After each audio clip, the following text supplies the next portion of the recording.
하나님께서 기쁘게 예배를 받으시고 또 은혜와 복을 부으시도록 최선을 다해서 우리 하나님 앞에 예배하시길 바랍니다.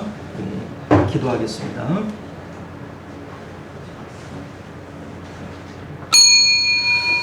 지금으로부터 6월 4일, 6월 첫째 주일 오전 예배 우리 하나님 앞에 드리도록 하겠습니다. 다 같이 묵도하십니다.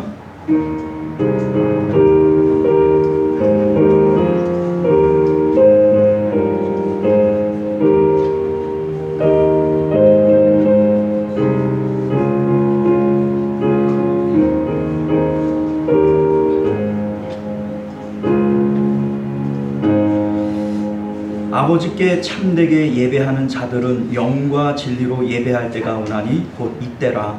아버지께서는 자기에게 이렇게 예배하는 자들을 찾으시느니라. 아멘. 존귀하시고 은혜로우신 우리 주 하나님, 하나님께서 우리를 창조하심도 찬송받기 위함이라 하셨고 우리를 구원하신 것도 하나님의 덕을 선전하게 하기 위함이라 하셨습니다. 우리 하나님, 오늘 예배를 통하여 우리 하나님께서 우리를 창조하신 목적대로 또 우리를 구원하신 이유대로 주님을 온전히 예배할 수 있는 저희들 되게 하여 주옵소서.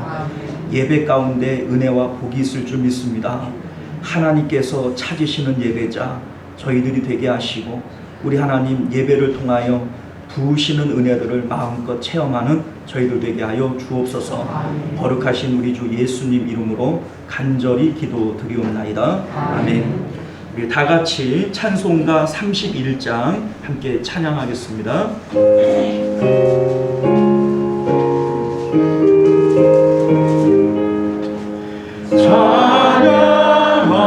찬양하라 복되신 구세주 예수, 백성들아 사랑을 전하세. 경배하라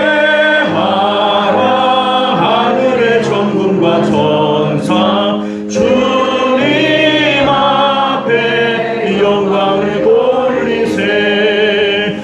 사옥자가 같이 우리를 지키시고 종일 품에 늘 안아주시니. 찬양하라 높으신 권세를 찬양, 찬양, 찬양 영원히 드리세. 찬양하라 복되신 구세주 예수, 우리 대신 죽임을 당했네. 구주 예수 영원한 구원의 소망, 경배하며 이 겸손히 절하세. 찬양하라 우리 죄 지신 예수, 그의 사랑 한없이 크셔라. 찬양하라 높으신 권세를 찬양, 찬양, 찬양 영원히 드리세. 찬양하라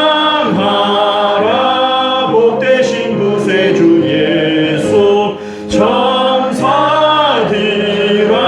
즐겁게 찬양해. 구주 예수 영원히 다스리시니. 멸류관을 주 앞에 드리세. 구주 예수 세상을 이기시고 영광 중에 또다시 오시리. 찬양하라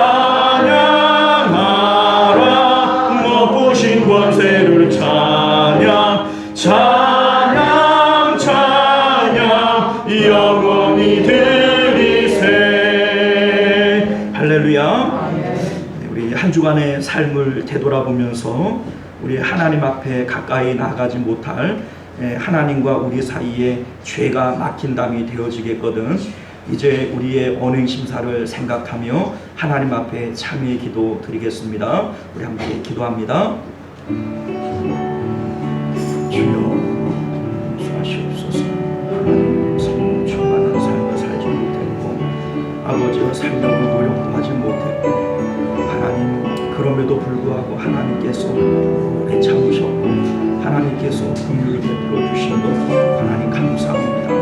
하나님 이제 아버지와 정신 차리게 하시고 돌이키게 하시고 우리 하나님 앞에 아버지여 다시 한번 믿음으로 굳게 설 수 있도록 은혜를 베풀어 주시옵소서. 주님 오늘도 함께 하시사 하나님의 영광 드러내는 저의 삶이 되게 하옵소서. 우리가 우리 죄를 자백하면 저는 미쁘시고 의로우사 우리 죄를 사하시며 모든 불의에서 우리를 깨끗게 하실 것이요 그러므로 이제 그리스도 예수 안에 있는 자에게는 결코 정죄함이 없느니라. 아멘. 우리 다 같이 사도신경으로 우리의 신앙을 고백하겠습니다. 전능하사 천지를 만드신 하나님 아버지를 내가 믿사오며 그 외아들 우리 주 예수 그리스도를 믿사오니 이는 성령으로 잉태하사 동정녀 마리아에게 나시고 본디오 빌라도에게 고난을 받으사 십자가에 못 박혀 죽으시고 장사한 지 사흘 만에 죽은 자 가운데서 다시 살아나시며 하늘에 오르사 전능하신 하나님 우편에 앉아 계시다가 저리로서 사는 자와 죽은 자를 심판하러 오시리라. 성령을 믿사오며 거룩한 공예와 성도가 서로 교통하는 것과 죄를 사하여 주시는 것과 몸이 다시 사는 것과 영원히 사는 것을 믿사옵나이다. 아멘. 우리 찬송가 365장입니다.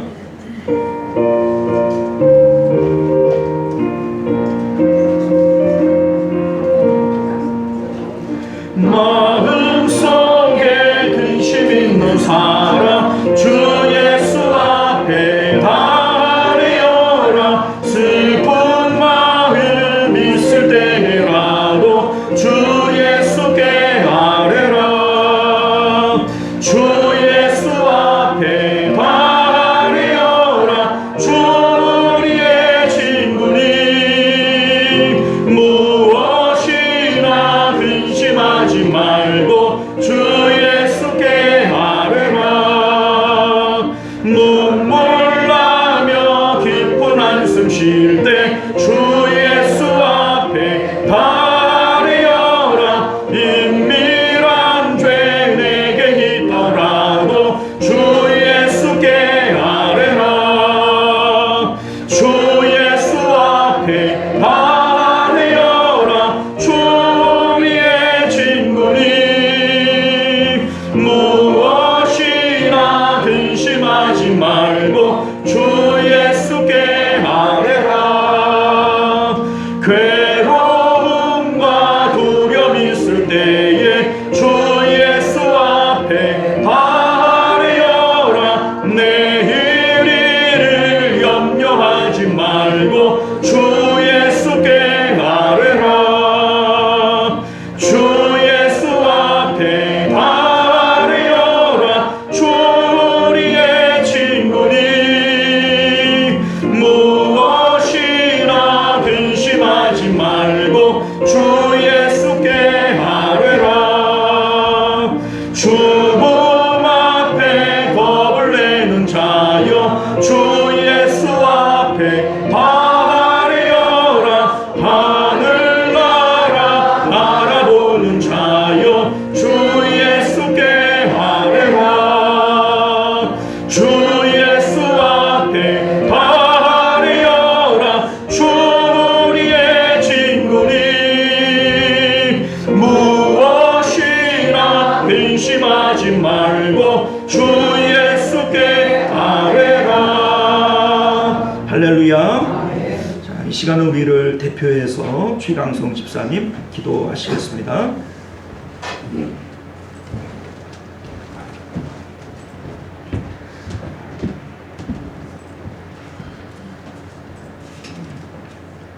만복의 근원이시며 저희에게 복 주시기를 더하시는 하나님 아버지, 오늘도 기도함으로 모든 영광을 주님께 바치오니 하늘 문을 여시어서 저희들의 기도를 열람하시고 시온성교회를 반석 위에 올려놓으신 같이 축복하여 주시옵소서. 사랑이 많으신 하나님 아버지, 믿음, 사랑, 소망 중에 그 중에 제일은 사랑이라고 하셨습니다. 주님이 죽음으로써 인류 구원의 참 사랑을 실행함과 같이 믿음으로써 주님을 사랑하게 하옵소서. 저희를 구원할 분은 오직 사랑의 주님뿐임을 시인하오니 주님이 사랑한 만큼 저희도 사랑하게 하옵소서. 은혜가 충만하신 하나님 아버지, 저희를 회개하게 하옵소서. 한 주간을 살면서 이 모양 저 모양으로 죄를 지었습니다. 주님의 참되심과 선하심으로 빚으사 저희의 죄를 용서하여 주시옵소서. 이 나라를 사랑하시는 하나님 아버지, 이번 달은 호국 구원의 달로서 유교 참전 및 모든 호국 영령을 추모하는 달입니다. 이 나라를 위해 목숨 바쳐 선하신 모든 호국 영령을 주님이 기억하시고 위로하시어서 주님이 영적 거처를 준비하셨으리라 믿습니다. 천국에서 저들을 위로하여 주시옵소서. 선하신 하나님, 전 성도들이 2차 전도 총동원주일에 참여하고 있습니다. 1차 때 혼심을 다하여 하였던가 같이 7월에 있을 2차 전도 총동원주일 때에도 주님을 몰라 세상을 방황하고 비관하고 있는 이들에게 주님의 복음이 전파되어 새 생명으로 거듭나는 놀라운 은혜가 있기를 바랍니다. 달라진 눈바닥으로 담비의 생명수가 흡수된과 같이 저들을 구원하여 주시옵고 성령으로 감동 감화 받을 수 있도록 주님이 은총 내려 주시옵소서. 그리하여 새 신자로 차고 넘치며 기쁨으로 주님께 영광 돌리는 시온성교회가 되게 하옵소서. 몸이 불편하여 예배에 참석치 못한 성도들이 있습니다. 주님이 일으키셔서 다음 주에는 함께 하게 하여 주시옵소서. 가정사 때문에 참석치 못한 성도가 있다면 즉시 이 문제를 해결해 주셔서 가벼운 마음으로 주님을 만나게 하여 주시옵소서. 주님의 말씀 전하시는 담임 목사님 성령으로 인도하시고 말씀에 감동 감화 받게 하시며 목사님 가정에도 주님이 늘 함께 하여 하시옵소서. 우리를 구원하신 예수님 이름 받들어 기도드렸습니다.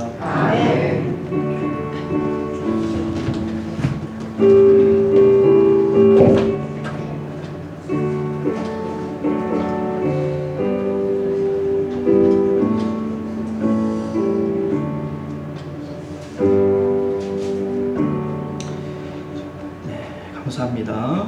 우리 찬송가 211장 1절 찬양 드리시면서 드려진 예물 하나님 앞에 봉헌하도록 하겠습니다.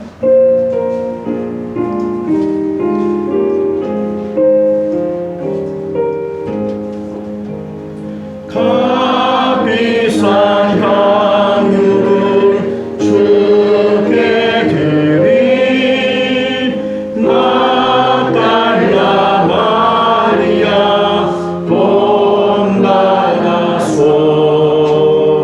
향기로운 산재물 주님께 바치리 사랑의 주 내 주님께 아멘. 우리 하나님 앞에 11조 예물, 구제 헌금, 선교 예물, 감사 예물, 그리고 주일헌금, 그리고 무명으로 드리셨고요. 우리 생일 감사 헌금 문미연 권사님 드리셨습니다. 우리 드린 예물 위해서 기도하겠습니다. 존귀하시고 은혜로우신 우리 주 하나님, 우리에게 주신 은혜를 따라 하나님 앞에 나올 때 우리가 빈손으로 나오지 않고 예물 가지고 나왔습니다. 우리 하나님, 이 예물이 우리가 물질 드리는 것 아니고 우리의 마음을 드림이고 믿음을 드림이고 우리의 정성을 드림인 것을 주께서 아시나이다. 우리 하나님, 믿음을 따라 또 우리의 정성을 따라 하나님 은혜와 복을 더하여 주옵소서. 우리 하나님 앞에 드리고 우리가 줄이고 목말라서야 하나님 영광 받으실 수 있겠습니까? 우리 주님, 드린 손길들 가운데 기쁨으로 드렸는데 하나님 기쁨으로 거둘 수 있도록 은혜를 더하여 주옵시고 작은 것을 심었을 때 더욱 큰 것으로 거둘 수 있도록 축복하여 주옵소서. 우리 하나님, 우리 문미영 권사님 생일을 맞아 하나님 앞에 감사 예물 드렸습니다. 우리 하나님, 지금까지 살아온 것 오직 주의 은혜라 고백드립니다. 살아오면서 힘들고 어려운 순간들이 왜 없었겠습니까? 그러나 우리 하나님께서 그때그때마다 힘 주시고 은혜 주시고 피할 길을 주셨기에 여기까지 올 수 있었음을 고백드립니다. 하나님, 남은 세월간에도 주님만 의지하며 주님의 그늘 아래 살아가도록 축복하여 주옵소서. 건강을 더하시고 믿음을 더하시고 가정 가운데 평강을 더하시며 우리 자녀들 주님께서 지켜보호하여 주심으로 늘 복되고 좋은 소식만 전해오도록 은혜 더하여 주옵소서. 거룩하신 우리 주 예수님 이름으로 간절히 기도드리옵나이다. 아멘. 자, 우리 하나님 말씀 우리 함께 보도록 하겠습니다. 광고 안에 죄송합니다. 자, 우리 주보를 참조하셔서 교회 소식 전해드립니다. 자, 우리 6월 첫째 주가 됐어요. 우리 6월은 나라 사랑의 달입니다. 나라와 교회와 가정을 위해서 우리 더욱 힘써 기도하실 수 있기를 바라겠고요. 우리가 4개월 청동원 전도 우리 진행 중에 있는데 2차 초청 주일은 7월 2일입니다. 우리 최선을 다해서 전도하시기를 바라겠고요. 우리 전교인 동참 전도대는 전도팀과 기도팀과 물질 후원팀으로 운영이 됩니다. 전도용품을 판매 중에 있으니 구매하셔서 전도하는데 잘 활용하실 수 있기를 바라겠고요. 매일 전도대 화수목 오전 10시 이렇게 모입니다. 우리 화요일 날이 이제 빨간 글씨인데 모이냐 안 모이냐 또 이렇게 또 궁금해 하실 것 같아요. 화요일 날 빨간 글씨니까 안 나오시는 분들도 더 나오시길 바래요. 빨간 글씨인데 하냐 안 하냐 묻지 말고 빨간 글씨니까 여러분들 직장 다니시는 분들 다 오실 거 아니에요. 나오셔서 기도하시고 전도하시면 더 좋을 것 같습니다. 자, 예배 후에 5월 수입 지출 재정 보고를 드립니다. 우리 홍은철 장로님 수고해 주시겠고요. 전도 해별 원래해 또 우리 대표 기도 공지 식당 봉사 부서 주보를 활용해 주시길 바라겠고요. 성경 읽기와 성경 쓰기 더 많은 분들 동참해 주시기를 부탁드리겠습니다. 자, 우리 하나님 말씀 함께 보도록 하겠습니다. 마가복음 5장입니다. 마가복음 5장 25절에서 34절까지 말씀이고요. 신약 성경 61페이지 됩니다.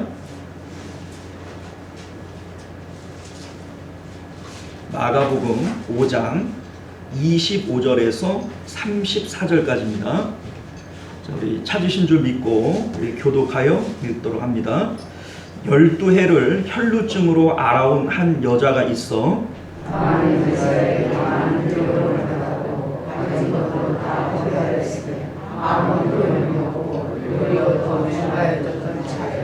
예수의 소문을 듣고 무리 가운데 끼어 뒤로 와서 그의 옷에 손을 대니 이는 내가 그의 옷에만 손을 대고 구원을 받으리라 생각합니다. 이에 그의 혈루 근원이 곧 마름에 병이 나은 줄을 몸에 깨달으니라. 예수께서 그 은혜를 자기에게서 나간 줄을 곧 수고하시고 우리 가운데서 그를 말씀하시되 누가 내 옷에 손을 대하느냐 하시니 제자들이 여짜오되 무리가 애워싸 미는 것을 보시며 누가 내게 손을 대었느냐 물으시나이까 하되 예수께서 여자가 자기에게 이루어진 일을 알고 두려워하여 떨며 와서 그 앞에 엎드려 모든 사실을 여쭈니 예수께서 이르시되 나가 내 믿음이 너를 구원하였으니 내 병에서 모여 건강할지어다. 아멘. 자, 우리 기도하겠습니다. 존귀하시고 은혜로우신 우리 주 하나님, 우리가 오늘도 주의 말씀을 함께 상고할 때 진리의 영이신 성령께서 우리의 마음을 감동하여 주옵시고 그 진리의 말씀을 잘 깨달아 알도록 은혜 베풀어 주옵소서. 거룩하신 우리 주 예수님 이름으로 간절히 기도드리옵나이다. 아멘. 자, 오늘 우리는요 함께 읽은 본문의 말씀을 중심으로 기도 응답의 법칙과 목적이라고 하는 제목으로 하나님 말씀 함께 나누고자 합니다. 기도 응답의 법칙과 목적. 자, 성도의 신앙생활에 있어서 신앙생활을 지탱하는 두 기둥이 있다면 바로 이제 말씀과 기도가 될 겁니다. 건강한 신앙생활을 위해서 말씀 생활과 기도 생활은 어느 것 하나 소홀할 수 없는 것입니다. 특별히 능력 있고 또 성령 충만한 신앙생활을 원한다면 우리는 반드시 기도가 필요합니다. 그러기에 예수님께서는 항상 기도하고 깨어 있을 것에 대해서 우리에게 말씀하시지만 사실 우리는 항상 기도하기보다는 특별한 일이 있을 때 기도하는 것이 사실입니다. 하나님께서 때때로 우리의 삶 가운데 어려움을 통해서 우리를 기도의 자리로 불러주십니다.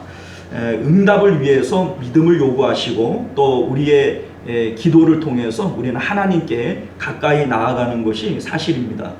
자, 오늘 본문 말씀은 우리가 기도의 응답을 받기 위해서 하나님은 우리에게 어떤 믿음을 요구하시는가, 또 이 기도를 통해서 하나님께서 이루고자 하시는 목적은 무엇인가, 이러한 일들을 우리가 깨닫게 되어집니다.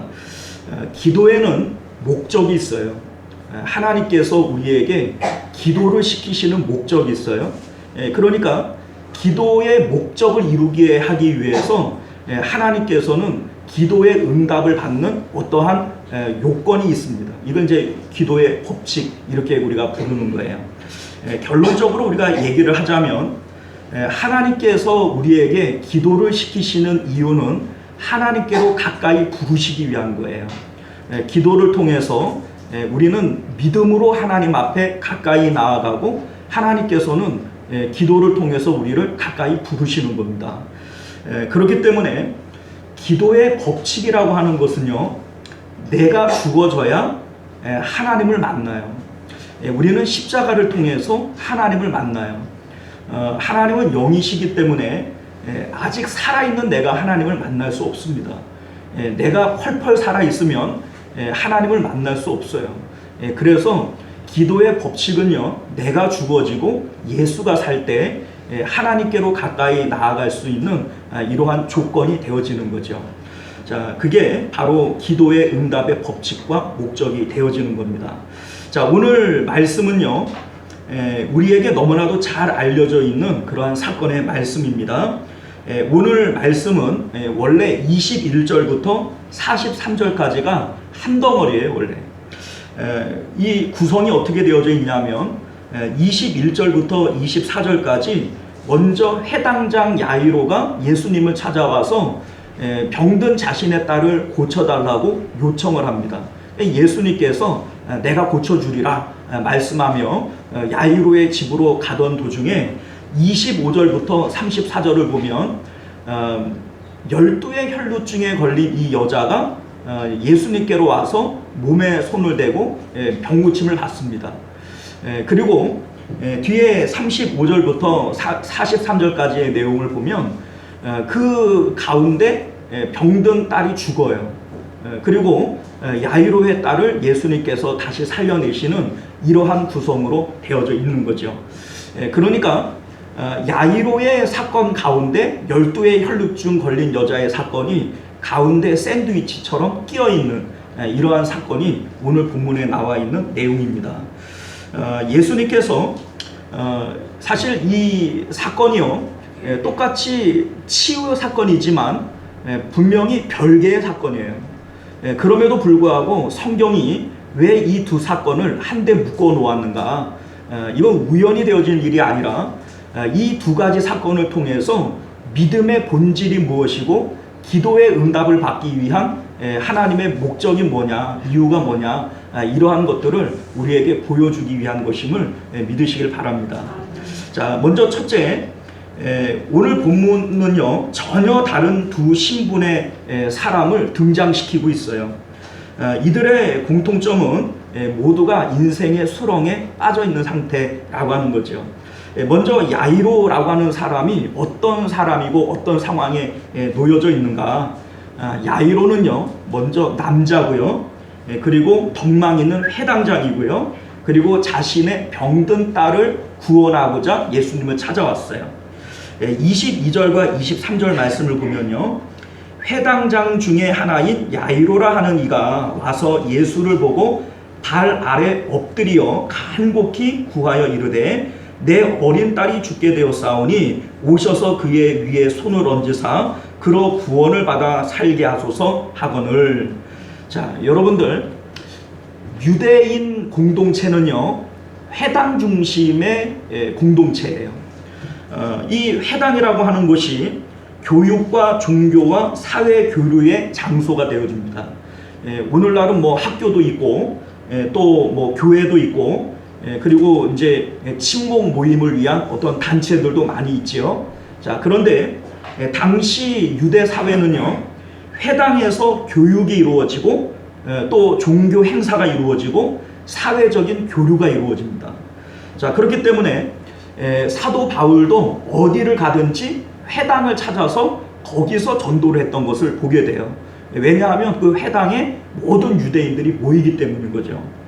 자, 그렇기 때문에 이 회당장이라고 하는 직분은 회당의 모든 직무들을 맡아 주관하는 자리일 뿐만 아니라 특별히 회당에서 종교 행사 또 사회적 어떤 행사들이 있을 때 누구에게 발언권을 줄 거냐, 또 발언하고 있는 사람의 어떤 발언권을 뺏을 것이냐, 이런 사회의 주도권을 갖고 있는 것이 회당장이에요.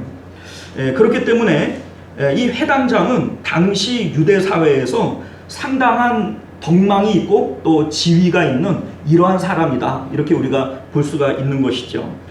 그리고 이 회당장은요 보통 회당에서 율법을 가르쳤기 때문에 이 회당장이 율법을 가르칠 수 있는 바리새인이나 서기관이었을 확률이 아주 높습니다. 그러니까 우리가 잘 알다시피 바리새인들 또 서기관들은 예수님하고 별로 안 친했어요. 예수님께서 뭐 독사의 자식들아, 회칠한 무덤아, 외식하는 자야, 늘 바리새인들을 향해서 예수님께서 이렇게 독서를 하셨기 때문에 바리새인들과 예수님은 별로 친하지 않았어요. 만약에 이 야이로에게도 딸이 병들어 죽을 상황이 아니었으면 예수님을 찾아와 엎드려 이렇게 간구하는 자기의 체면과 모든 것들을 내려놓고 예수님 앞에 엎드리는 이러한 일들은 하지 않았을 겁니다. 오늘 42절 말씀을 보면 이 병든 딸이 12살이다 이렇게 얘기를 해요. 뭐 우리나라로 따지면 우리나라 만으로 얘기하잖아요. 이제 요새는 좀 뭐 바뀌긴 했습니다만 아직도 이제 그런 관념들이 있어요. 이제 우리로 얘기를 하면 한 14살 이 정도 되겠죠. 우리는 만으로 얘기를 하니까. 그런데 유대인들에게 있어서 이 12살은요 결혼 정년기라고 그래요. 깜짝 놀라시네요, 그죠? 당시 유대 사회가 여자들의 결혼 정년기가 12살에서 14살이었다 그럽니다. 그러니까 이 12살 먹은 이 여자아이는 아버지에게 있어서 다 큰 딸이고 아주 이쁜 딸이 되어지는 거예요. 자, 그런데 이 딸이 병들어 죽게 되었을 때 아버지 야이로는 자신의 사회적인 체면 또 뭐 어떤 입장들 다 내려놓고 예수님께 나와서 엎드릴 수밖에 없었던 것이죠. 자, 한편 12의 혈루증을 앓은 여인은 어떤 상황인가? 이 12의 혈루증을 앓은 여자라 그랬으니까 뭐 이 사람은 여자일 거고요. 그리고 사회적 약자이고 또 자신의 병든 몸 때문에 예수님 앞에 나오는 사람입니다. 25절과 26절 말씀을 보면요. 12회를 혈루증으로 앓아온 한 여자가 있어 많은 의사에게 많은 괴로움을 받았고 가진 것도 다 허비하였으되 아무 효용도 없고 도리어 더 중하였던 자에 이렇게 되어져 있어요. 혈루병 혹은 혈루증이라고 하는 것은 레위기 15장을 보게 되면 유출병이라고 하는 단어로 나와요. 이 유출병은 끊임없이 하혈을 하는 병인데 성경이 규정하는 바 부정한 병으로 여겨집니다. 부정하다라고 하는 말의 의미는 이 여자가 부정하기에 이 여자가 만진 것도 부정해지고 이 여자와 접촉한 사람도 부정해지고 만약에 여자가 어떤 물건을 만졌는데 이 물건이 부정해졌으니 누군가 와서 이 물건을 만진다면 그 사람도 부정해지는 거예요. 그러니까 이러한 사람들은 사회적으로 격리가 되어지고 또 사람들이 경멸하는 이러한 질병이 되어집니다. 또한 이제 오늘 성경이 말씀하고 있는 것처럼 오랜 병으로 인해서 가진 것도 다 허비하였다 이렇게 얘기를 해요. 유대 사회 자체가 여자들에게 대하여 좋은 사회적 지위를 주지 않습니다. 여러분들 다 아시다시피 오병이어의 이적을 일으킬 때에도 남자만 5,000명이었다 이렇게 얘기를 해요. 여자들을 숫자에도 포함을 안 시키는 거예요. 그런데 이 여자는 부정한 병에 걸렸고 가진 것도 다 허비하였기에 가난했어요. 이러한 여자였기에 상대적으로 야이로라고 하는 회당 장관은 엄청난 격이 떨어지는 이러한 위치에 있다라고 하는 것을 우리가 알게 되어집니다. 자, 그럼에도 불구하고 이 두 사람에게 공통점이 있어요. 뭡니까? 자신의 힘으로는 어찌할 수 없는 어려운 상황 가운데 놓여져 있다는 거예요. 내 힘으로 헤쳐나갈 수 없는 인생의 수렁에 빠진 두 남녀를 우리가 보게 되어집니다. 우리는요, 때때로 이런 생각을 가져요. 내가 저 사람만 같으면 진짜 걱정이 없겠다. 여러분 그런 일들이 있죠? 내가 저 사람만큼만 살면 내가 걱정이 없겠다. 근데 여러분은 그 사람은 정말 걱정 없을까요? 천만에 만만해. 이 세상을 살아가는 모든 사람들이 다 근심, 걱정, 무거운 짐을 다 가지고 있습니다. 우리 찬송가가 얘기하지 않습니까? 걱정, 근심, 무거운 짐 아니 진짜 누군가. 찬송은 그렇게 해놓고 나만 걱정이 있고 나만 괴로움을 지고 가는 사람처럼 우리가 그렇게 생각할 때가 많이 있죠. 자, 12회 혈루증에 걸린 여자가 있고 지금 딸이 죽어가는 야이로라고 하는 한 남자가 있어요. 누구의 인생의 짐이 더 무거울까요? 누가 더 무거울 것 같아요? 아이, 뭐니 해도 지가 몸이 아픈데 12회 혈루증 걸린 여자가 더 힘들겠지. 그럴까요?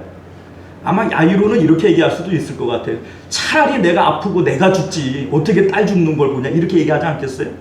자, 여러분들 언제나 자기가 겪는 게 제일 아파요. 인생을 살아갈 때 걱정 근심 없는 사람 없고 다 저마다 자기의 짐이 가장 무거운 법입니다. 그러기에 우리는 하나님이 필요하고 그러기에 우리가 기도가 필요한 것을 믿으시길 바랍니다. 또 한 가지 이 두 사람의 공통점이 있는데 이 둘 모두가 12해라고 하는 것에 초점이 맞춰져 있어요. 성경이 이 두 사건을 마치 샌드위치처럼 가운데 끼워 놓고 또 12이라고 하는 이 공통점으로 묶어 놓고 있습니다. 오늘 본문에 보면 혈루병에 걸린 여자가 12해 동안 괴로움을 받았다 이렇게 되어져 있고 또 42절을 보면 야이로의 죽은 딸이 12살이었다 라고 밝혀놓고 있습니다. 이 12이라고 하는 숫자는 특별한 의미를 가지고 있는데 이스라엘의 지파가 몇이에요? 12지파예요. 예수님의 제자가 몇 명이에요? 12명이에요. 이것을 맞추기 위해서 성경은 조금 어거지를 씁니다. 하나님께서 레위를 12 중에서 하나 빼버려요. 너는 내 것이다. 레위는 다 내게 속겠다. 빼버립니다. 그리고 뭐 빼버려도 11하로 그냥 두면 되지 않아요? 그런데 요셉 지파를 둘로 나누어서 꼭 12를 채워놓는 거예요. 12명의 제자들 가운데 가룟 유다가 예수님을 배반하고 죽었어요. 그러면 11 남지요? 11 그냥 두면 안 됩니까? 그런데 꼭 이걸 또 제비 뽑아가지고 마태아를 얻어서 12를 꼭 채워놓습니다. 왜냐하면 성경이 얘기하는 12이라고 하는 것에 아주 중요한 의미를 갖고 있기 때문에 그래요.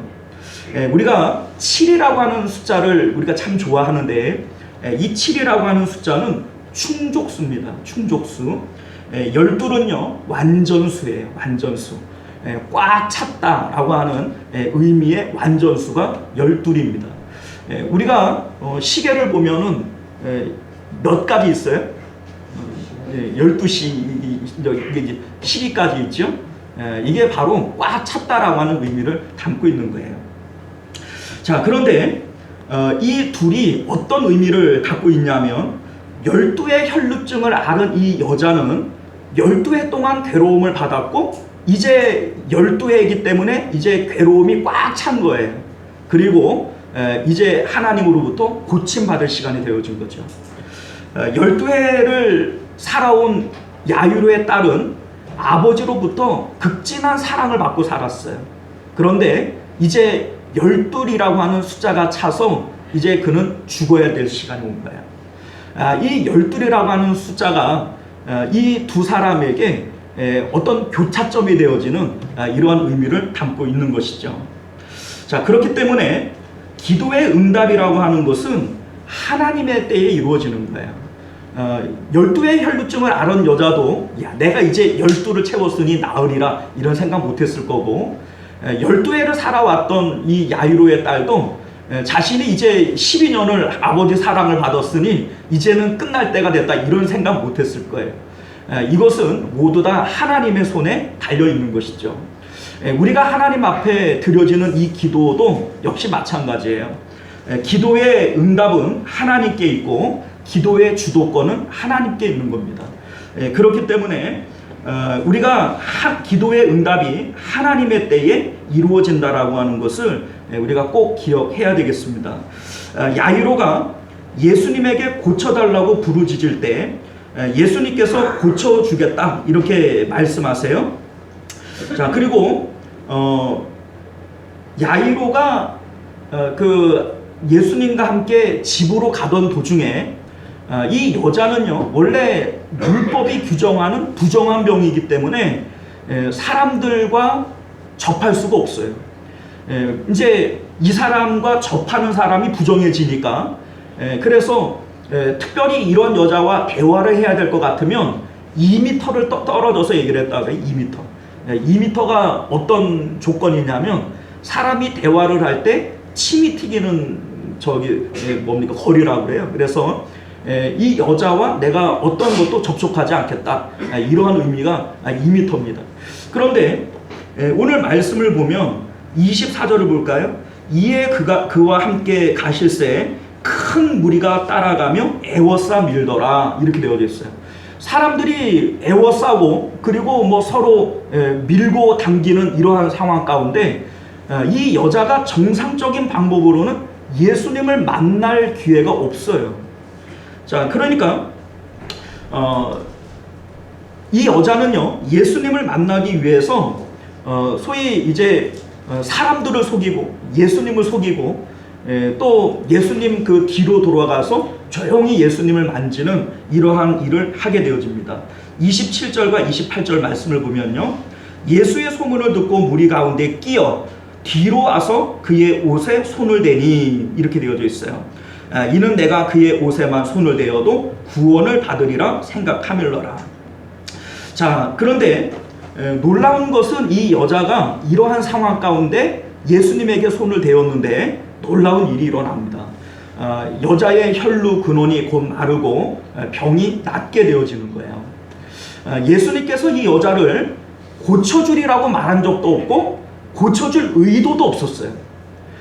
그 우리가 어떻게 알게 되어지냐면 30절 말씀을 보면 예수께서 그 능력이 자기에게서 나간 줄 곧 스스로 아시고 무리 가운데 돌이켜 말하시되 누가 내 옷에 손을 대었느냐 하시니. 그러니까 예수님은 이 여자를 고쳐줄 의도도 없었고 고쳐주겠다고 말한 적도 없었어요. 그런데 이 여자가 믿었고 또 만졌을 때 고침을 받았다. 이거를 우리가 알게 되어지는 거죠. 자, 그런데 뭐 고침을 받았으면은 뭐 됐는데 예수님께서 또 굳이 누가 내게 손을 대었느냐라고 얘기를 하면서 이 여자를 찾으십니다. 32절과 33절 말씀을 보면 예수께서 이 일을 행한 여자를 보려고 둘러보시니 여자가 자기에게 이루어진을 알고 두려워하여 떨며 와서 그 앞에 엎드려 모든 사실을 여쭈니 이렇게 되어져 있어요. 모른 척하고 지나가도 되는데 굳이 누가 손을 대었느냐라고 얘기를 하시고 또 이 여자를 찾으셨어요. 그래 이 여자가 예수님 앞에 와서 자신이 당한 모든 일을 여쭈었다 이렇게 되어져 있는데, 사실 이제 우리가 한글 성경으로 읽으면서 여기에 조금 오해가 있어요. 모든 사실을 여쭈었다라고 하는 이 내용을 우리는 뭐 자신이 혈류병에 걸렸는데 뭐 예수님 만지면 나을 줄 알고 만졌더니 이렇게 나았습니다, 이런 어떤 되어진 사실을 얘기한 걸로 이제 이해를 하게 되어지는데, 사실 원어를 보게 되면 그런 의미가 아니에요. 여기에 나오는 사실이라고 하는 이 사실이라고 하는 단어가 알레세이아라고 하는 단어로 되어져 있는데 진리라고 하는 뜻이에요. 진리. 그러니까 진리를 여쭈니 이런 의미가 되어지는 거죠. 자, 그럼 얘 왜 진리를 여쭌다라고 하는 말의 의미냐면, 이 여자가 예수님을 만졌는데 자기의 12해 동안 앓았던 혈루 근원이 마르고 병이 나은 거예요. 그러니까 예수님을 통하여 놀라운 하나님의 은혜를 체험하고 난 다음에, 하나님, 예수님, 진리가 무엇입니까? 내가 어떻게 해야 구원을 얻을 수 있겠습니까? 이거를 예수님께 여쭈었다 이 얘기입니다. 자, 그러니까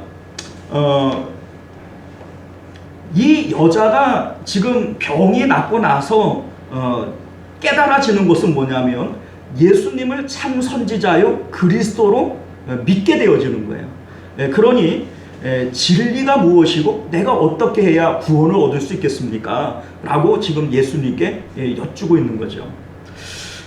사랑하는 성도 여러분들, 하나님께서 우리에게 고난을 주시고 기도거리를 주시는 이유는 구원을 위한 것임을 믿으시길 바라요. 모든 기도의 내용은 구원과 연결이 되어져 있습니다. 우리는요, 보통 구원이라고 얘기를 하면 내가 예수님 믿고 구원받았어 라고 얘기를 할 때 칭의적 구원을 얘기하기가 쉬워요.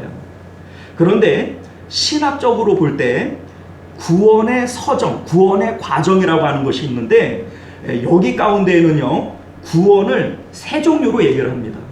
첫 번째는 칭의적 구원이고요, 두 번째는 성화적 구원이고요, 세 번째는 영화적 구원입니다. 자, 칭의적 구원이라고 하는 것은 뭐냐면, 우리를 의롭다고 칭해 줌으로써 하나님의 양자 삼아주는 거예요. 우리가 예수 그리스도를 믿을 때 모든 죄를 용서받지요. 그럼으로써 너는 이제 의롭다라고 칭해 주는 것이 칭의적 구원이에요.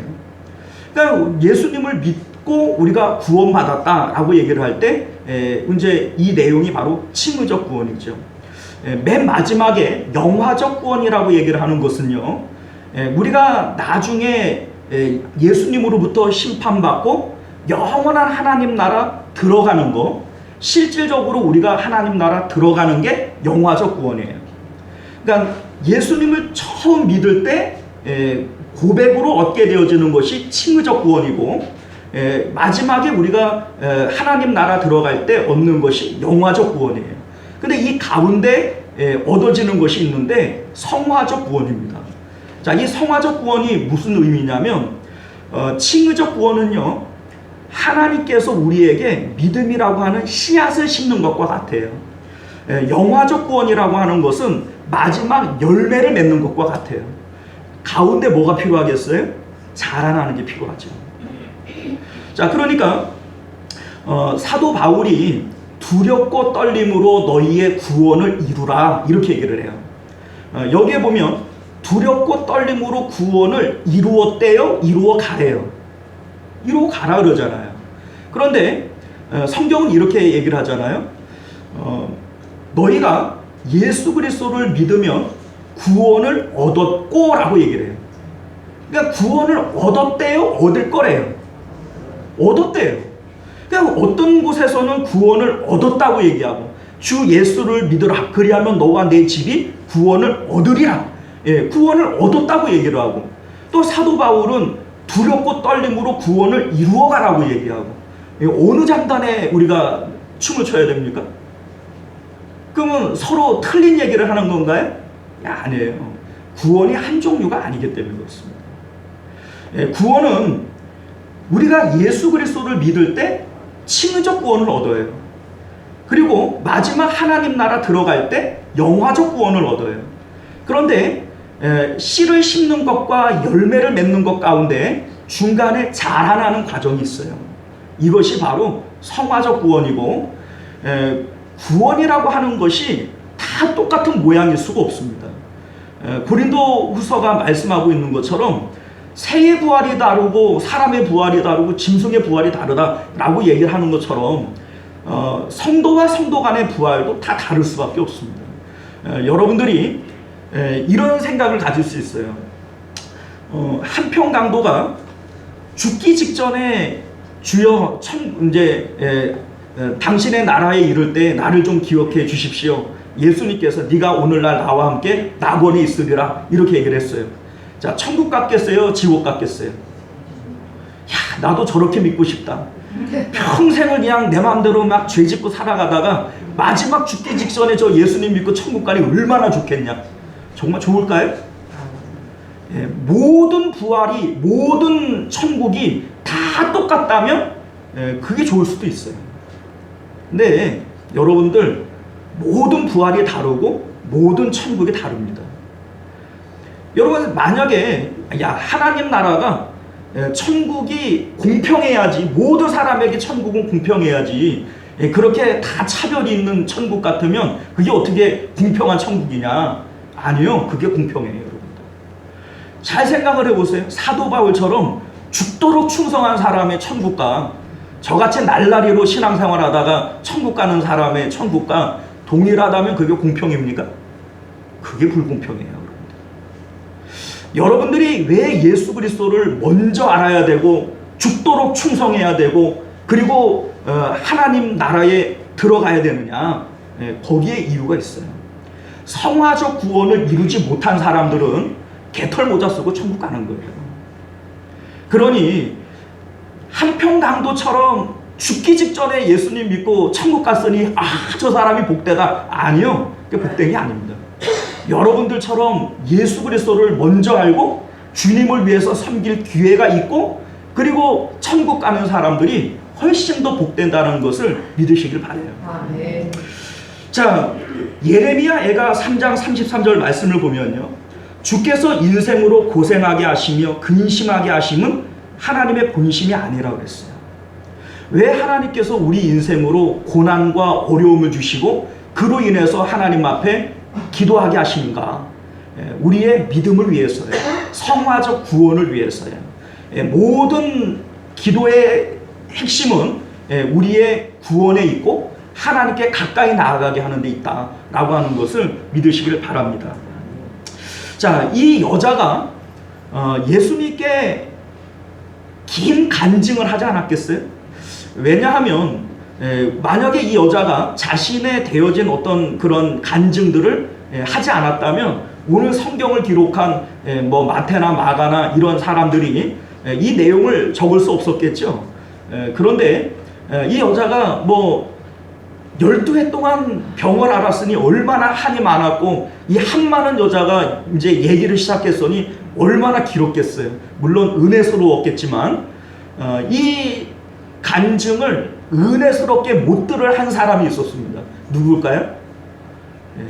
아무리 은혜스러워도 이 간증이 전혀 은혜스럽지 않은 한 사람은 바로 야이로예요. 야이로는 지금 애간장이 높거든요. 지금 이 간증이 전혀 은혜스럽지도 않고 왜 예수님께서 여기에서 시간을 끄는지 답답할 따름이었을 겁니다.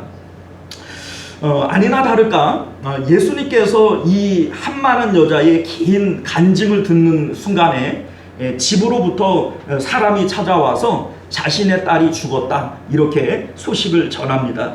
35절 말씀 볼까요?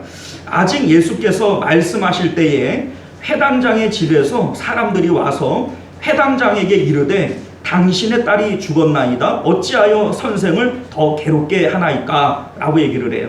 절망이지요. 사람들이 생각하는 게 뭐냐면 죽으면 끝났다 이렇게 생각을 해요. 죽으면 끝났다. 자신의 체면을 다 내려놓고 이제 예수님께 와서 엎드려 간청을 했고 기도를 했는데 그 결과는 절망으로 끝나고 마는 것이죠.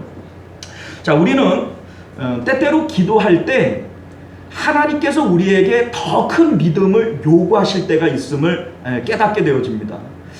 우리가 생각할 때에는 이 정도 기도했으면 됐고 내가 이 정도 하나님 앞에 엎드렸으면 될 것 같은데 하나님께서는 아니라는 거예요. 우리에게 더 큰 믿음을 요구할 때가 있어요. 보통 우리가 그때 좌절해요. 그때 기도를 포기해요. 자, 아마 이 야이로의 입장에서는요, 이런 생각이 들었을 수 있어요. 하나님께서 왜 나를 이렇게 점점 궁지에 몰아넣는가? 사실 그렇잖아요. 야이로가 12의 혈루증 걸린 여자보다 먼저 예수님께 나와 기도했고, 예수님께서 내가 고쳐주리라 응답도 했고, 가는 도중이었는데 허락도 받지 않은 이 여자가 끼어드는 거예요. 그리고 이 여자가 병이 나았는데 그러면 예수님께서 내가 지금 바쁜 일이 있으니 나중에 얘기하자 이러고 가야 되잖아요. 그런데 또 그 긴 간증을 또 다 듣고 계시다가 결국은 자기의 딸이 죽게 된 겁니다. 원망도 있을 수 있고 하나님에 대한 어떤 불신도 생겨날 수가 있는 거죠. 자, 그런데 우리는요, 이 사건을 가만히 보면서 어떤 사건이 오버립되어지냐면 죽은 나사로를 살리신 사건과 이 사건이 아주 흡사하다 이런 생각이 듭니다. 예수님께 사람을 보내서 나사로가 병들었다라고 전해줘요. 그런데 예수님께서 일부러 시간을 지체하고 이틀을 더 유하셨다 이렇게 성경은 말씀하고 있습니다. 예수님께서는 왜 곧장 가서 병든 나사로를 고치지 않고 그가 죽을 때까지 이틀을 더 유하시다가 가서 이 나사로를 살리시는가? 자, 오늘 이 본문에서도 마찬가지잖아요. 예수님께서 어차피 이 혈루병에 걸린 여자는 고침을 받았잖아요. 고침 받았으면 굳이 그 간증 듣고 이 여자를 찾아가지고 이런 내용들을 다 듣고 안 해도 되잖아요. 먼저 병들어 죽어가는 이 딸을 살려내는 게 먼저 아닙니까? 근데 예수님께서는 한가하게 이 간증을 다 듣고 계시는 거예요. 자, 그러면 우리는 이런 생각이 드는 거죠. 왜 예수님께서는 굳이 이 상황을 야이로의 상황을 더 궁지로 몰아넣으시는 걸까? 이런 생각이 들게 되는 겁니다. 자, 그 이유가 무엇이냐면요, 하나님의 응답, 하나님의 기적을 경험하기 위해서는 내가 먼저 죽어야 되기 때문입니다. 자, 우리가 그걸 어떻게 알게 되어지냐면요, 혈루증에 걸린 이 여자는 고쳐줄 의도도 없었고 고쳐주겠다라고 하는 약속도 없었어요. 그럼에도 불구하고 이 여자는 고침을 받았어요. 자, 그 이유가 뭐냐면 이 혈루증에 걸린 여자는 고침받을 수 있는 조건이 충족되었기 때문인 거예요. 야이로에게는 고쳐주겠다고 약속도 했고 고쳐주러 가는 도중인데 예수님께서 시간을 일부러 지체하셔서 이 아이가 죽었어요. 그러면 왜 예수님께서는 속히 응답을 하지 않았던 걸까? 이 야이로에게는 아직도 응답을 위해서 부족한 것이 있었던 거예요. 자, 우리가 창세기 9장 4절 말씀 이하를 보면 혈루증에 걸린 여자는 지금 자기의 생명을 잃어버린 것과 같다라고 하는 것을 알게 되어져요. 혈루증이라고 하는 것이 몸에서 피가 빠져나가는 거예요. 12해 동안 몸에서 피가 빠져나갔다라고 하는 것은 자신의 생명이 빠져나가는 거예요. 창세기 9장 4절 이하를 보면요, 그러나 고기를 그 생명되는 핏째 먹지 말 것이니라. 생명이 되는 핏째 먹지 말라. 너희의 생명의 피를 내가 도로 찾겠다. 이렇게 얘기를 합니다. 자, 그러니까 사람에게 있어서 이 피라고 하는 것은 생명인 거예요. 그런데 이 여자는 12해 동안 이 생명된 피가 몸에서 빠져나간 거예요. 그리고 실질적으로 육체적으로도 또 정신적으로도 사회적으로도 이 여자는 죽은 상태와 같았던 거예요. 사회적으로 어느 누구도 만날 수 없고 정신적으로 자기는 고립되어져 있고 육체적으로도 죽은 것과 같은 상태였던 거예요. 이러한 상태에서 이 여자는 자기의 힘으로 할 수 있는 것이 아무것도 없다고, 자신은 죽은 상태와 같다고 고백할 수밖에 없는 거죠. 이것이 바로 예수님께서 이 여자를 고치어줄 수밖에 없는 그러한 조건이 충족된 상황이다라고 하는 것을 알게 되어지는 겁니다. 반면에 야이로는 어떻습니까? 분명히 고쳐주겠다고 얘기를 했고 약속도 했어요. 그리고 가고 있는 도중입니다. 그런데 왜 시간을 지체했을까요? 지금 이 야이로는요, 아직도 자기의 자아가 남아있고 자기의 계획이 남아있고 자기의 뜻이 남아있는 상태인 거예요. 예수님께서 이 야이로에게 36절 말씀을 볼까요? 예수께서 그 하는 말을 곁에서 들으시고 회당장에게 이르시되 두려워하지 말고 믿기만 하라, 이렇게 얘기를 합니다. 두려워하지 말고 믿기만 하라. 다시 말해서 이 야이로에게 더 큰 믿음을 요구하시는 것이고, 지금 이 야이로는 두려워하고 있는 거예요. 자, 왜 두려워합니까? 지금 이전까지는 두려워하지 않았는데 지금 왜 두려워하는 거예요? 지금 자신의 딸이 병들었을 때에는 나을 수 있을 것이라고 하는 희망을 갖고 있었어요. 죽었으니까 이제는 끝났다고 생각하는 거예요. 자, 자신의 생각에는 병들어 있는 상황 가운데에는 나을 수도 있다. 요 생각이 남아있는 상태였다. 이걸 알게 되어지는 거죠. 나사로를 살릴 때에도 역시 마찬가지거든요. 예수님께서 병들어 있는 나사로는 살려낼 줄 알았어요. 그런데 나사로가 죽었으니 이제는 끝났다고 사람들이 생각해요. 요한복음 11장 37절 말씀을 보면 그중 어떤 이는 말하되 맹인들의 눈을 뜨게 한 이 사람이 그 사람은 죽지 않게 할 수는 없었더냐, 이렇게 얘기를 합니다. 맹인의 눈도 뜨게 하고 중풍병자도 고치는데 살아있을 때 왔으면 얼마든지 살릴 수 있었을 텐데 왜 죽게 만들었느냐, 이 얘기죠. 그런데 여러분들, 믿음이라고 하는 것은요, 죽었어도 다시 살 줄을 믿어야 됩니다. 이게 바로 믿음인 거예요. 우리가 생각할 때에는요, 살아있을 때, 병들었을 때에는 살릴 수 있지만 죽은 다음에는 끝났다, 이렇게 생각을 해요. 그런데 이게 바로 하나님의 능력을 내 생각에 가두어 두는 거예요. 내 생각이 죽고 내 뜻이 사라져야 하나님께서 그때서부터 일하실 수 있는 겁니다. 12의 혈루증에 걸린 이 여자는 자기의 뜻과 생각이 이제는 아무것도 남아있는 게 없어요. 야이로는 아직 그게 살아있는 거예요. 자, 우리가요, 예수님께서 아무든지 나를 따라오려거든 자기를 부인하고 자기 십자가 지고 나를 따라와야 된다, 이렇게 얘기를 합니다. 우리가 예수님을 믿는다라고 얘기를 할 때 뭘 믿는 거예요? 자, 여러분들 예수님 믿고 천국 가시잖아요. 그런데 여러분들 뭘 믿는 겁니까? 그냥 믿지요, 뭐. 뭘 믿어요? 믿지요. 자, 여러분들, 예수님께서 십자가에서 나를 대신해서 죽으신 걸 믿는 거잖아요. 그래서 예수님의 십자가는 원래 예수님 거가 아니라 누구 거예요? 내 거예요. 그래서 예수님이 죽으신 것을 내가 죽은 것으로 여기는 것이 이게 믿음이에요.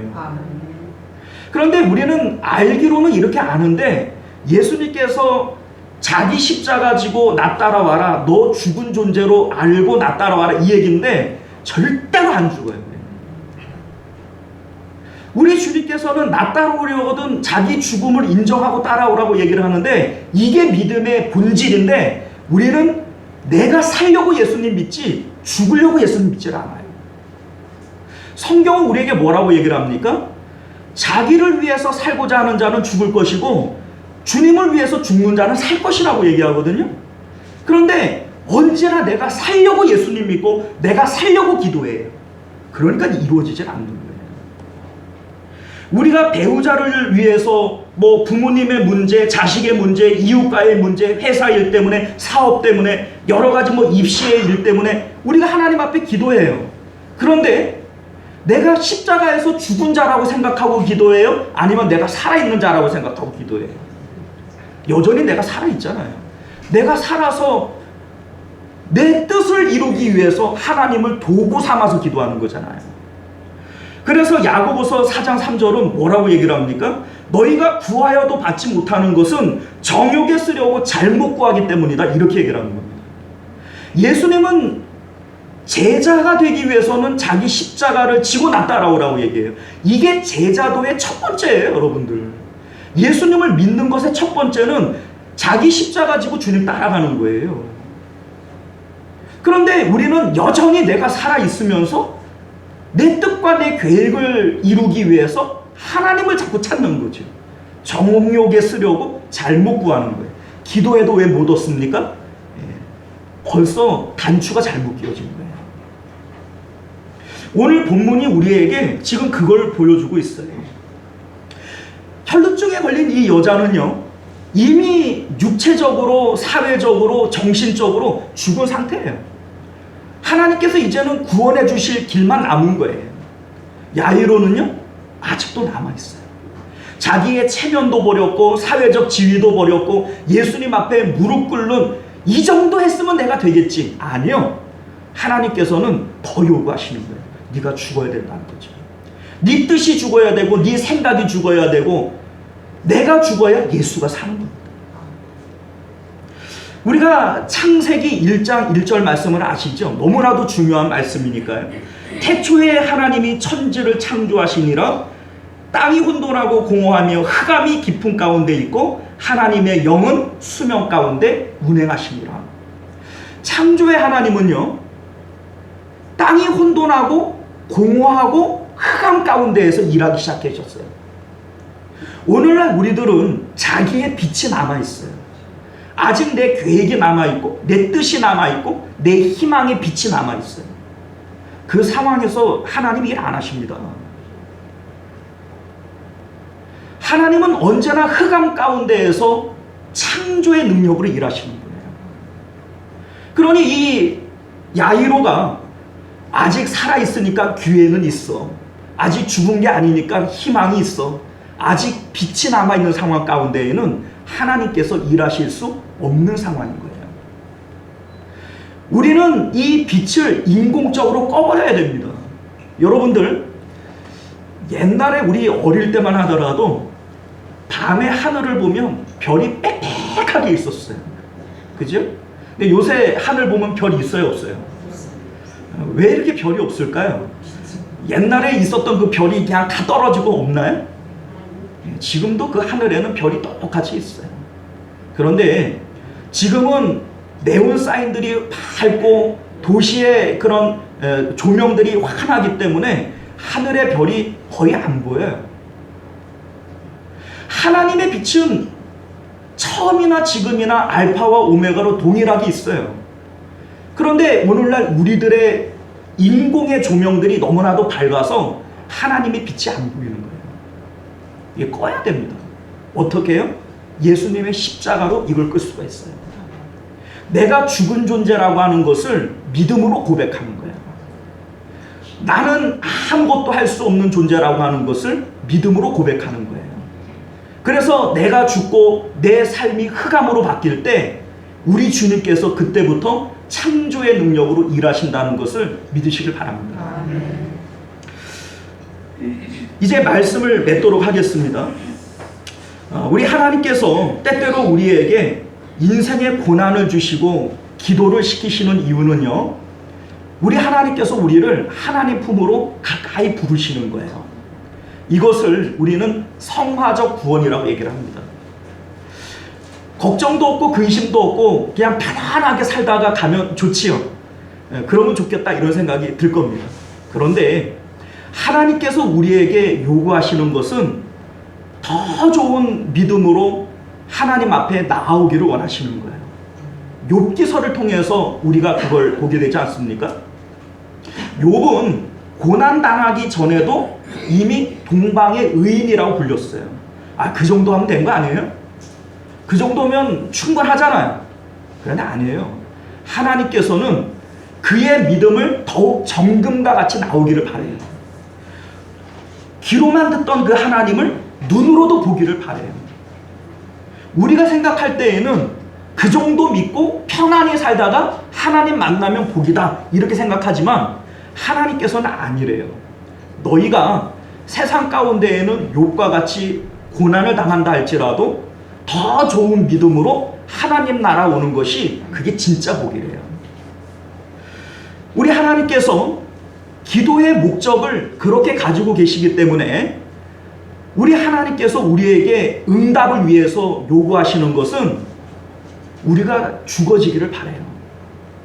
내 계획과 내 생각과 내 모든 것이 인공의 불빛들이 죽어질 때 우리 하나님만 살아계시고 하나님만 빛나게 되어질 때 우리는 하나님을 확실하게 보게 될 것이고 하나님께서 일하시는 것을 깨닫게 되어질 거예요. 우리가 오늘 이 말씀을 통해서 우리 살아계신 하나님을 체험할 수 있는 그러한 삶을 살아가시는 저와 여러분들 되시기를 바랍니다. 기도하겠습니다. 존귀하시고 은혜로우신 우리 주 하나님 감사합니다. 우리의 삶 가운데 때때로 고난과 어려움을 주시고 그러한 문제들 때문에 하나님을 찾고 기도하게 하시는 것은 하나님 우리가 미워서 그러는 것 아니고 우리 하나님께서 더 좋은 신앙 믿음으로 하나님께 가까이 오라고 우리의 성화적 구원을 위해서 그렇게 하시는 줄 믿습니다. 우리 하나님, 우리가 하나님을 만나고 체험하기 위해서는 우리가 십자가 지고 주님 따라가야 됩니다. 우리 예수님께서 부활하시고 승천하시고 하나님 보좌 우편에 앉으신 것처럼 우리 주님의 십자가 동선을 따라 내가 죽었음을 고백하며 우리의 마음이 주님을 따라 하늘로 올라가게 되어질 때 우리의 기도도 응답이 되어질 줄 믿습니다. 우리가 구하여도 얻지 못하는 것은 아직도 내가 펄펄 살아남아서 우리가 구하는 것들이 다 정욕에 쓰려고 그렇게 잘못 구하게 되어질 때 응답을 받을 수 없게 되어지는 겁니다. 내가 죽고 하나님만 살아남고 하나님의 뜻이 살아있을 때 우리가 구한 모든 것들은 응답이 되어질 줄 믿습니다. 하나님, 이 진리의 말씀을 우리가 기억하고 언제나 기도로 살아계신 하나님을 체험하는 저희들의 삶이 되어지도록 은혜 베풀어 주옵소서. 거룩하신 우리 주 예수님 이름으로 간절히 기도드리옵나이다. 아멘. 자, 우리 찬송가 369장 함께 찬양하시고 축도로 예배를 마치도록 하겠습니다.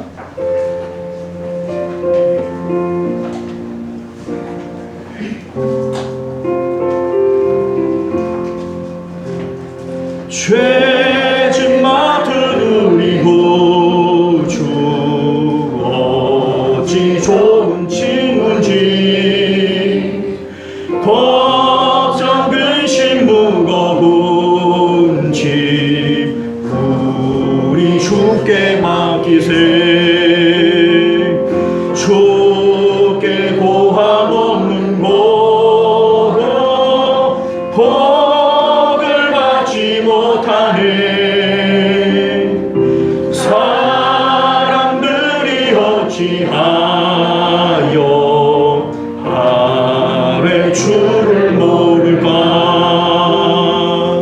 시험 걱정 모든 괴로움 없는 사람 누군가. 부질없이 마심 말고 기도 드려 아뢰세.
짧게나마 자기 목소리로 말씀을 기억하며 기도했으면 좋겠습니다. 기도 응답의 비결은요, 십자가로 기도하는 거예요. 십자가로 기도하는 거. 주님의 십자가에서 내가 죽었음을 고백하고, 내가 죽었으니까 내 정욕도 죽은 거예요. 정욕으로 기도하지 않고 주님 안에서 기도하는 것들은 다 응답을 받습니다. 우리 주님 약속이거든요. 너희가 무엇이든지 내 이름으로 구하는 것을 내가 주시리라 약속합니다. 그런데 야이로와 같이 아직도 우리가 안 죽은 거예요. 아직도 남아 있는 거예요. 그럴 때에는 내가 뭐 남편을 위해서, 자식을 위해서, 뭐 어떤 무엇을 위해서 기도하더라도 사실은 나는 아직 죽지 않은 자이니까 죄인이고 부정한 겁니다. 그의 응답이 안 되는 거예요. 우리가 오늘 이 말씀을 통해서 십자가로 기도할 수 있는 저희들 되게 하여 주옵소서. 날마다 자기 십자가 져라. 우리가 주님과 함께 죽었음을 고백하고 내 안에 사시는 분이 예수님이고 내 안에 사시는 분이 주님인 것을 고백하며 드리는 기도는 무엇이든지 응답받는 것을 믿으시기 바랍니다. 우리가 이 말씀 기억하시고 하나님, 우리가 십자가로 기도하는 저희들 되게 없어서 이렇게 한번 기도하겠습니다. 주여 한번 외치고 기도하겠습니다. 주여, 은혜로우신 우리 주 하나님, 우리가 오늘 말씀을 통해서 아버지여 십자가로 기도하는 저희들 되기를 원합니다. 나의 정욕이 죽고 아버지여 내 계획과 생각이 죽고 내 뜻이 사라지고 오직 내 안에 예수 그리스도만 살아계시기를, 오직 주님만 드러나시기를 우리가 소원하며 그러한 마음으로 기도하는 것들이 다 응답받게 되어질 줄로 믿습니다. 우리 하나님, 우리 주님께서는 내 이름으로 구한 것은 다 주시리라 약속하였는데 왜 우리는 기도해도 아무것도 받지 못합니까? 하나님, 여전히 내가 살아있기에, 여전히 내 뜻과 내 욕심이 살아있기에 하나님, 정욕으로 구한 것은 아무것도 받지 못하는 것이 아니겠습니까? 이제 우리가 주님의 십자가를 묵상하며 날마다 내가 주님과 함께 죽은 존재인 것을 기억하게 하여 주옵소서. 내가 죽고 주님이 살면 주님의 이름으로 구한 모든 것들이 응답받게 될 줄로 믿습니다. 이렇게 하나님, 기도를 체험하는 저희들의 삶이 되도록 은혜 더하여 주시옵소서.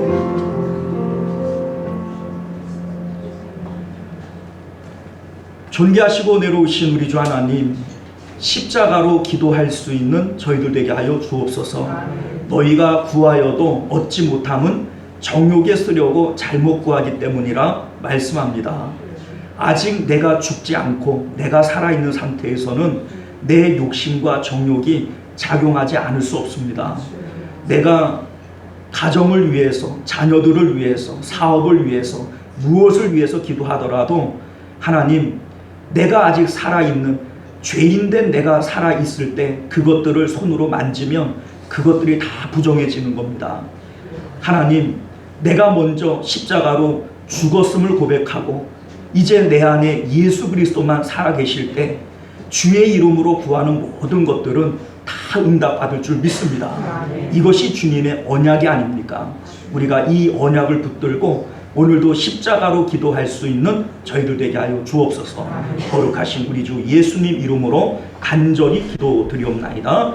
아멘. 지금은 우리 주 예수 그리스도의 은혜와 한량없는 우리 주 하나님의 사랑하심과 또 성령 하나님의 인도 보호하심이 오늘도 말씀을 기억하며 십자가로 기도하기를 원하는 우리 모든 성도님들과 그들의 가정과 자녀들과 하는 생업 가운데, 그리고 우리 시온성교회와 만국교회 가운데 지금으로부터 영원토록 함께 있을지어다. 아멘.